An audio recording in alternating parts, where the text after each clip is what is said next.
اعوذ باللہ من الشیطان الرجیم بسم اللہ الرحمن الرحیم نحمدہ ونصلی علی رسولہ الکریم بعد۔ محترم سامعین، اللہ تبارک و تعالیٰ کا رحم و کرم ہے کہ ہم ایک بار پھر اس ماہ مبارک رمضان المبارک کی سعادتوں سے اللہ تبارک و تعالیٰ کی بے پناہ مہربانیوں کے نتیجے میں فیضیاب ہو رہے ہیں۔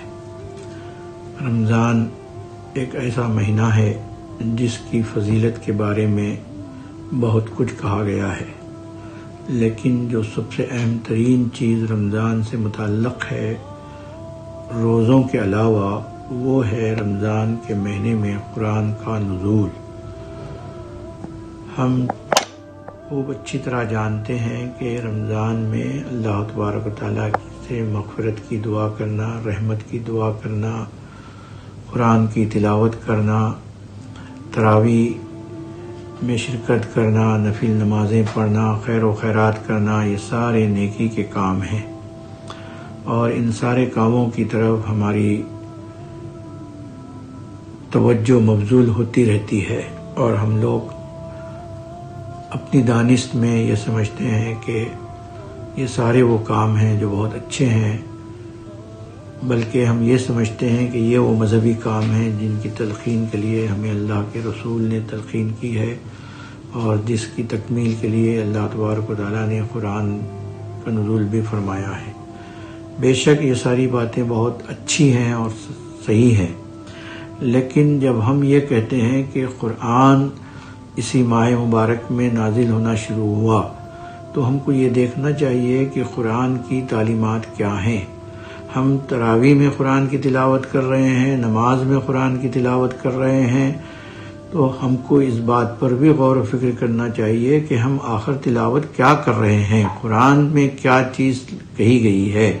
قرآن کو ہم صرف ناظرہ تلاوت ہی نہ کریں، بلکہ قرآن کو ہم سمجھنے کی بھی کوشش کریں۔ اگر ہم زبان سے ناواقف ہیں قرآن کی، تو ہم جو ترجمے موجود ہیں ان ترجموں سے قرآن کو سمجھنے کی کوشش کریں۔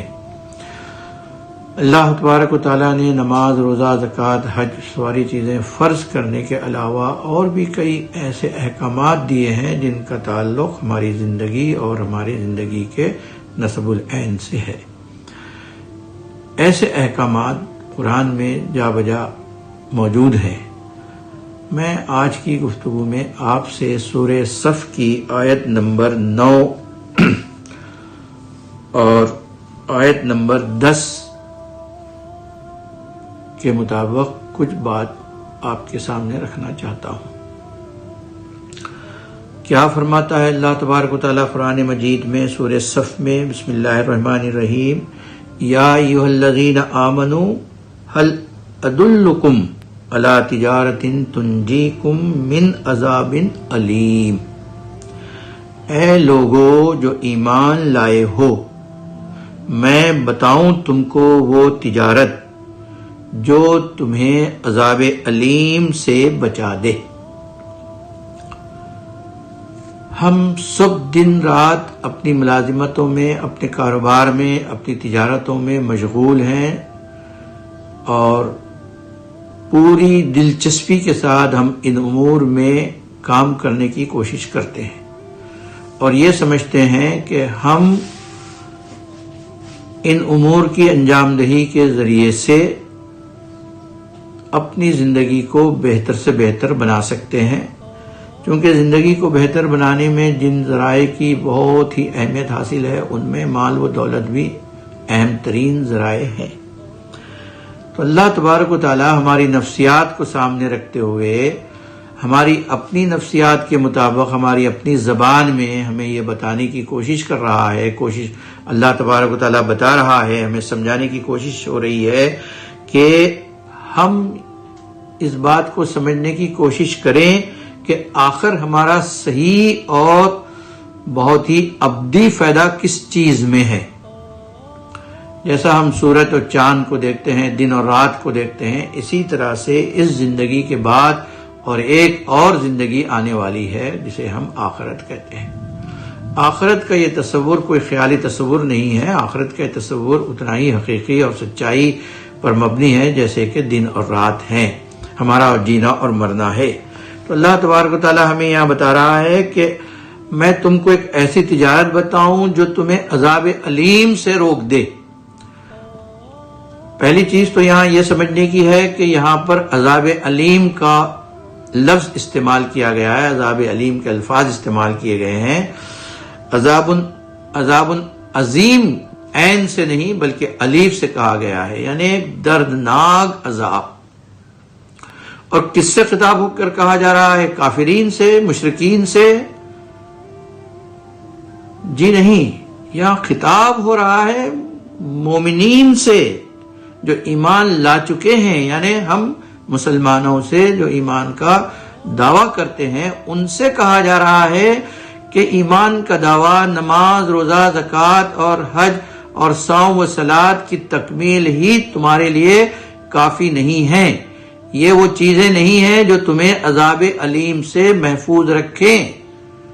اگر تم واقعتاً عذاب علیم کی شدت کو سمجھنا چاہتے ہو اور اس سے اپنے آپ کو محفوظ رکھنا چاہتے ہو تو آپ کو پھر غور و فکر کرنا پڑے گا اور وہ کام کرنے پڑیں گے جس کے نتیجے میں آپ کو عذاب علیم سے محفوظ رکھا جا سکے.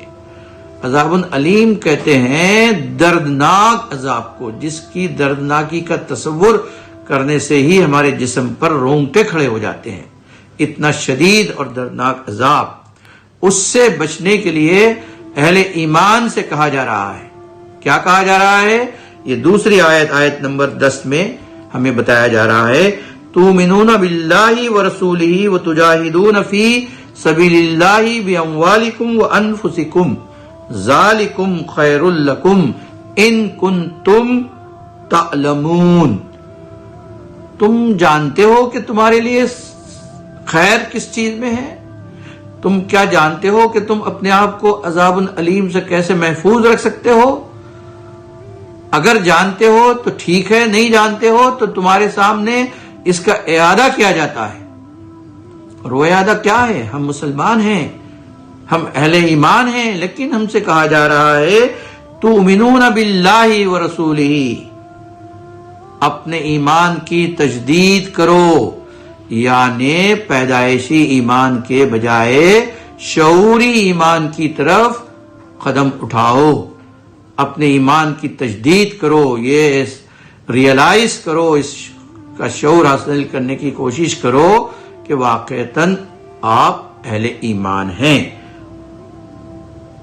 ایمان کی تجدید اور اس کا شعور ہم کیسے حاصل کر سکتے ہیں؟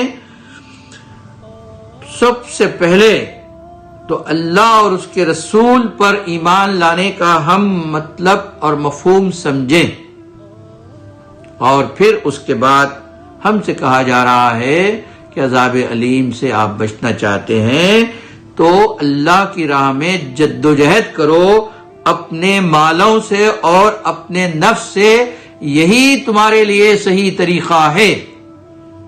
یہاں یہ نہیں کہا جا رہا ہے کہ اب نماز پڑھو، روزہ رکھو اور تلاوت کرو اور تراویح کا اہتمام کرو. یہ چیزیں تو کرنی ہے ہی، لیکن یہ تمام چیزیں اس بات کا ثبوت نہیں ہے کہ ہم عذاب علیم سے بچ جائیں گے. عذاب علیم سے بچنے کے لیے ہمارے لیے ضروری ہے کہ ہم اپنے مال سے اور اپنی جانوں سے اللہ کی راہ میں بے انتہا جد و جہد کریں. کس طرح کی جد و جہد کریں اور کیوں جد و جہد کریں؟ روزی کمانے کے لیے، دولت کمانے کے لیے؟ جی نہیں، یہ بات پہلے ہی آیت نمبر 8 میں کہی جا چکی ہے. کہا گیا ہے هو الذی ارسل رسولہ بالہدی ودین الحق لیظہرہ علی الدین وَلَهُ الْكَرِهُ الْمُشْرِكُونَ. آپ اللہ کے دین کو عام کرنے، اللہ کے دین کی تعلیمات کو ایک ایک شخص تک پہنچانے اور اس کو مطمئن کرنے تاکہ وہ اللہ کے دین پر عمل کرنے کے لیے تیار ہو جائے. اپنی پوری زندگی میں اس بات کی کوشش کرتے رہیں، اپنی جانوں سے، اپنے مال سے، اپنے وقت سے، اپنی صلاحیتوں سے، ہر طرح کی چیزوں سے، تاکہ دنیا کا کوئی انسان اللہ کے بتائے ہوئے صراط مستقیم سے غافل نہ رہے۔ یہ ہے وہ کام جس کے کرنے کے نتیجے میں ہم سے کہا جا رہا ہے کہ ہم کو اللہ تبارک و تعالی عذاب علیم سے نجات دے گا۔ لیکن یہ بات بھی ہم کو اچھی طرح سمجھنا چاہیے کہ نماز، روزہ، زکوٰۃ اور تراویح اور تلاوت قرآن کے اہتمام کے ساتھ ساتھ ہم اللہ کے دین کو عام کرنے کی جو جدوجہد کر رہے ہیں، جس کا وعدہ ہم سے کیا گیا ہے، جس کے نتیجے میں کہ ہم کو اللہ عذاب علیم سے محفوظ رکھے گا، یہ تمام سرگرمیاں خود بجائے خود اس بات کے لیے کافی نہیں ہیں۔ ہمارے لیے ضروری ہے کہ ہم اللہ کے محبوب بندے بننے کی کوشش کریں، تاکہ وہ اپنے رحم و کرم کی بنیاد پر ہم کو عذاب علیم سے محفوظ رکھے۔ وآخر دعوانا ان الحمد للہ رب العالمین والصلاة والسلام علی رسولہ الکریم، اما بعد، جزاک اللہ، السلام علیکم ورحمۃ اللہ وبرکاتہ۔